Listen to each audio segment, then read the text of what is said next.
Mark Richardson. Hello. Skunk Anansie. Welcome to Cześć.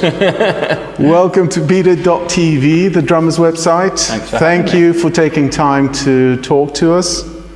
And we're catching up with you actually on the night of the last Polish gig with your band, right? Yeah. So how has it been so far? It's been really amazing. This tour has been largely sold out. One or two shows didn't sell out, but the rest have. And that's a significant change to comparing it to this time last year, when a few of them sold out. Most of them, there were tickets left. And we did a lot of work in the summer. We did a lot of festivals and opener and what have you, lots and lots of stuff over Europe, across Europe. So, a lot of people say a lot of things about Skunk Anansie, but one thing and everyone's entitled to their opinion, of course, but one thing nobody can take away from us is that we work really hard. We tour quite a lot at a level which is very difficult to sustain. So, and it's paying off.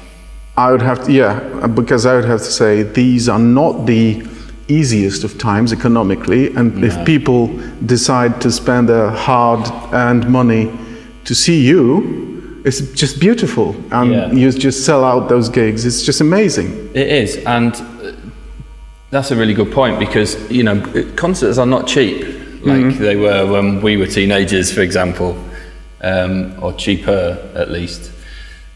And we're as a band, we are very aware of that, and we always, you'll see tonight, hopefully, you'll appreciate that we try 100% every night, Sometimes Skin's knee's playing up, sometimes my shoulder's playing up, sometimes Ace has a bad back, we're 50, we're not young anymore. So, these things do come into effect sometimes, but... Yeah, but there's always the Stones, There's always the Stones, and that's what we always say. It's like, hey, the Stones are still going, so it's not all bad. Okay, let's go back to the times when you were young, and you were first, not even starting out. I was thinking even more the times when drums actually appeared in your life. How did that happen? The very, very first time was a tin drum when I was 3 years old, and I was living in Scotland. And my grandparent, my nana, she bought me this tin drum, and I can't remember it, but according to my mum and dad, I just sit there and I did this until the plastic drumsticks broke, and then I hit it with knife and fork, until the drum broke, and then I always did this with knives and forks on empty margarine tubs and anything. I would hit it with sticks and whatever. So if it produced a sound, it was interesting. Yeah, it captured my attention. So I was very attention ADHD, we call it now in the UK, attention deficit child. I couldn't focus on one thing at all for very long, unless it was that. So they very quickly realised and bought me a drum kit, very small. It was a Ludwig Junior, which my family had no idea the significance of this. I had no idea the significance of this, and of course, that was sold on very quickly when I'd played it a lot and I needed a slightly bigger, better kit. If I'd known, I would still own it, but I didn't. So when I was 6, I got a small kit, and I played along to Buddy Holly and Elvis Presley and ABBA, my mum and dad's record collection, essentially. So there was a lot of that sort of late 60s, early 70s pop music on cassette.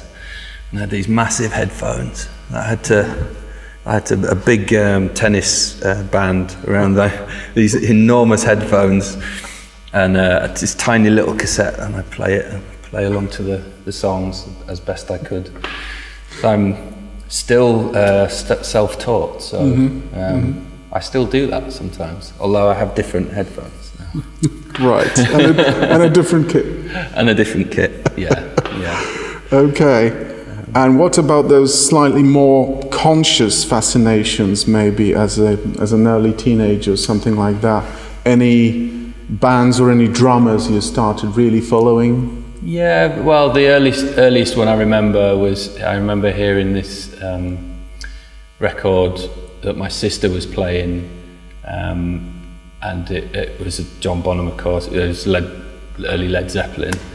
And I just remember going into bedroom, which I never did, because as siblings we were like, I hate you, and as adults we love each other dearly, but I never went into a bedroom. And I went in, I was like, what's this, who's that drummer? So of course then I started playing along to John Bonham and trying my best to sort of emulate some of the things that he used to do, and that he was closely sort of followed up by Brian Downey of Thin Lizzy and Stuart Copeland, the Police, and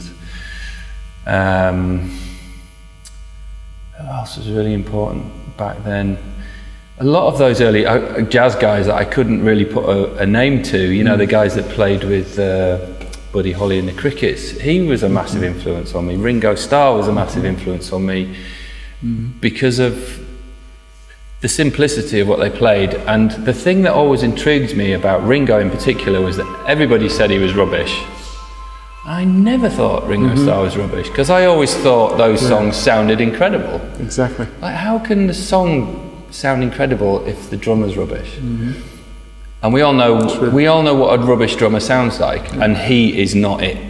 You know, so that always fascinated me. So I looked into Ringo a lot, and I came to my own conclusion very early on that it's because he did nothing but play for the song. He was completely selfless.